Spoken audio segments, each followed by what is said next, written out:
आप देख रहे हैं एबीपी न्यूज। मेरा नाम है प्रीति दहिया और इस वक्त रशिया और यूक्रेन के बीच युद्ध के तीसरे दिन की तमाम अपडेट्स हम आप तक लेकर आ रहे हैं। एबीपी न्यूज लगातार आप तक बिना रुके इस युद्ध के बीच की जो खबरें आ रही हैं वो पहुंचा रहा है। अभी तक की बड़ी बातें मैं आपके सामने रख देती हूं। सबसे पहले बात यह है कि हमले का आज तीसरा दिन है और लगातार रशिया की तरफ से यूक्रेन पर हमला तेज हो रहा है। उसके बाद यूक्रेन का हथियार डालने से इनकार। थोड़ी देर पहले सोशल मीडिया पर जेलेंस्की ने एक वीडियो जारी किया है और उसके जरिए कहा है कि हम हथियार नहीं डालेंगे। फ्रांस से हथियार आ रहे हैं। जेलेंस्की ने यूक्रेन के राष्ट्रपति ने एक ट्वीट के जरिए बताया है कि हमें मदद मिल रही है फ्रांस से। और वहीं अगर दिल्ली की बात की जाए तो यहां कैबिनेट कमेटी ऑन सिक्योरिटी की बैठक हो रही है जिसकी अध्यक्षता प्रधानमंत्री मोदी कर रहे हैं और इस बात पर भी विचार होगा कि वहां फंसे भारतीयों के लिए कैसे सुरक्षित उन्हें वापस भारत लेकर आया जाए। इस बीच एक बड़ी खबर भी आ रही है, वो आपको बता देती हूं। यूक्रेन के राष्ट्रपति जेलेंस्की ने दावा किया है कि रूस के साथ जंग में फ्रांस सीधी मदद देने को तैयार है। जी हां, अब से लगभग 20 मिनट पहले यूक्रेन के राष्ट्रपति जेलेंस्की ने कहा है एक ट्वीट के जरिए कि बहुत जल्द हथियार और जरूरी सामान यूक्रेन आने वाले हैं फ्रांस से। उन्होंने कहा है कि मेरी बात हुई है इमैनुअल मैक्रोन से और साथ ही उन्होंने हथियार और सामान देने का वादा किया है। The anti war coalition is working, ये कहना है यूक्रेन के राष्ट्रपति जेलेंस्की का कि फ्रांस से सीधी मदद उन्हें मिल रही है इस जंग में। कुछ देर पहले सोशल मीडिया पर एक सेल्फी वीडियो भी जारी किया है जेलेंस्की ने और कहा है कि ये जो बातें आ रही हैं कि हमने घुटने टेक दिए हैं रशिया के सामने, ये सब अफवाहें हैं, झूठ हैं। हम अपनी आखिरी सांस तक लड़ेंगे, हमारी सेना भी आखिरी दम तक मुकाबला करेगी रशिया का। चलिए सीधा ग्राउंड जीरो चलते हैं। यूक्रेन की राजधानी कीव में मेरे सहयोगी प्रणय उपाध्याय मौजूद हैं और उन्हीं से जानते हैं कि इस वक्त ताज़ा हालात क्या हैं कीव में। प्रणय, इससे पहले कि मैं अपने एक्सपर्ट्स के पास जाऊं, मेहमानों के पास जाऊं, आप बताइए कि दरअसल हालात क्या हैं। दावे तो बहुत आ रहे हैं जेलेंस्की की तरफ से। देखिए, जेलेंस्की दावे जरूर कर रहे हैं लेकिन जमीन के हालात फिलहाल खौफ में हैं। मैं आपको बता दूं कि अब से कुछ देर पहले हम यहाँ नीचे गए थे।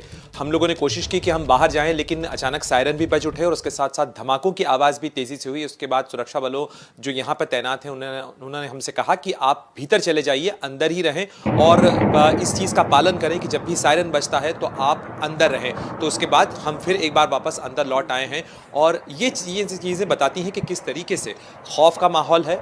लोग मेट्रो स्टेशंस के अंदर पनाह लेके पूरी रात लोगों ने गुजारी है। जिस तरीके की तस्वीरें हमें भी मिल रही हैं वो लगातार यही बता रही हैं कि लोग फिलहाल डर में हैं।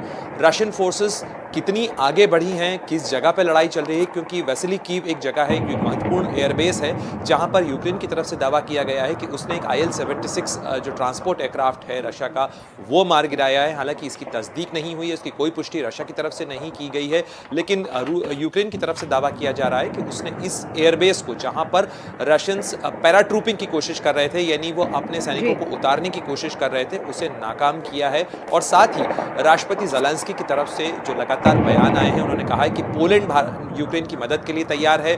इसके अलावा फ्रांस की तरफ से भी उन्होंने राष्ट्रपति इमैनुअल मैक्रोन से बात की है और उसके बाद ये ट्वीट किया है। उन्होंने कहा है कि फ्रांस ने भी यूक्रेन को हथियार देने और मदद देने का भरोसा दिलाया है और जल्द ही जो एंटी वॉर कोएलिशन है, यानी यूक्रेन के समर्थन के अंदर युद्ध के खिलाफ जो समर्थक देश हैं, उन तमाम देशों के की मदद जो है वो यूक्रेन को मिलना शुरू हो जाएगी, तेजी से मिल रही है।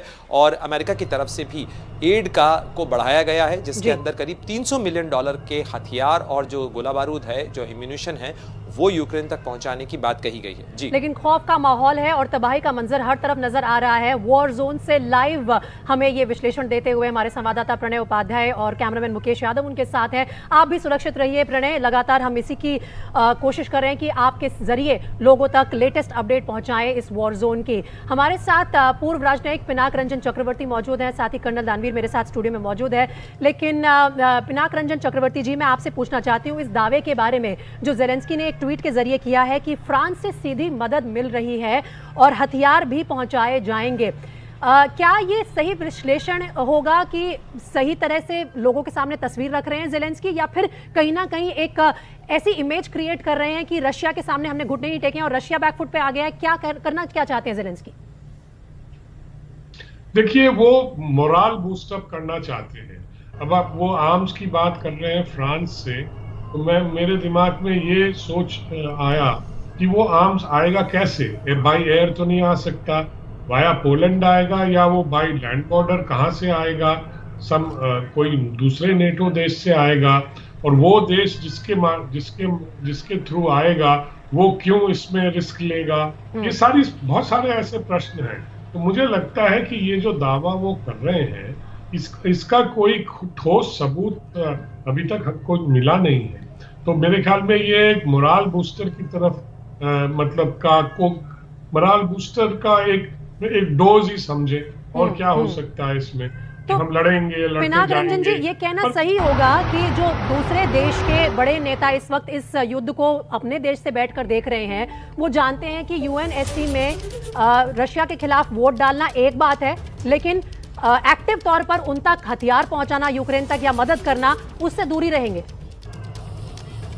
देखिए, यूएनएससी जहां तक है वो तो हो गया खत्म, वो तो सबको पता था कैसे उसका निपटारा होएगा, और उस पर कोई ध्यान नहीं दे रहा है। वो एक पब्लिसिटी स्टंट है, कह लीजिए, पब्लिक डिप्लोमेसी है, प्रोपेगेंडा पॉइंट है, इस तरह में आप उसको विश्लेषण कर सकते हैं। आपने बिल्कुल सही कहा कि वहां पे वोट करना और एक्चुअली हथियार पहुंचाने में बहुत अंतर है, बहुत फर्क है। तो इसीलिए मैं ये कह रहा था कि कौन सा देश उसको अलाउ करेगा, उसने खतरा क्यों मोल लेना है, क्योंकि रशिया के जो अब यूक्रेन के साथ बॉर्डर जो 4 देशों का है, वो जहां से हमारे लड़के जो बच्चे जो हैं वहाँ पढ़ाई कर रहे हैं, वो बाहर उसकी तरफ से निकलने की कोशिश कर रहे हैं, वो सरकार ने बंदोबस्त किया है उसके लिए। बिल्कुल। तो वहीं से आएंगे क्या, रोमानिया से आएगा? ये सवाल बिल्कुल सही पूछा आपने, और ये सवाल सबके दिमाग में इस वक्त आएगा। पिनाक रंजन चक्रवर्ती जी ने प्रणय जो सवाल पूछा है वो ये है कि आप दावे तो कर रहे हैं कि आप तक हथियार आ रहे हैं, कैसे आएंगे? क्या हवा से टपकाए जाएंगे, क्या सड़क के जरिए आएंगे? इसके बारे में मैं आपसे पूछूंगी, जल्दी से वो अपने दर्शकों को पहुंचा देते हैं। इस वक्त जो बड़ी खबर आ रही है इस युद्ध से जुड़ी हुई ये है कि राजधानी कीव में एक बड़ा धमाका हुआ है, और एक बिल्डिंग में इस बड़े धमाके की खबर आ रही है। यूक्रेन की राजधानी कीव में बड़ा धमाका सुनाई दिया है अब से कुछ देर पहले, और एक बिल्डिंग में कहा जा रहा है कि यह धमाका हुआ है। इससे पहले भी दावा किया है रशिया ने कि वो राजधानी तक पहुंच गए हैं, लेकिन गोल्डन गेट तक नहीं पहुंचे थे। इसकी भी अपडेट हमें मिली थी, और इस वक्त जो जानकारी आ रही है वो ये है कि राजधानी कीव में एक बड़ा धमाका सुनाई दिया है। इससे जुड़ी हुई क्या खबर है, वॉर जोन से, ग्राउंड जीरो से लगातार प्रणय उपाध्याय हम तक पहुंचा रहे हैं। साथ ही अपने विशेषज्ञों के साथ हम बैठकर विश्लेषण भी कर रहे हैं इस युद्ध का। लेकिन तुरंत लौटेंगे, वहां की जो सीधी तस्वीरें आ रही हैं वो क्या दिखा रही हैं उनके साथ। आप बने रहिए एबीपी न्यूज की इस बड़ी कवरेज के साथ।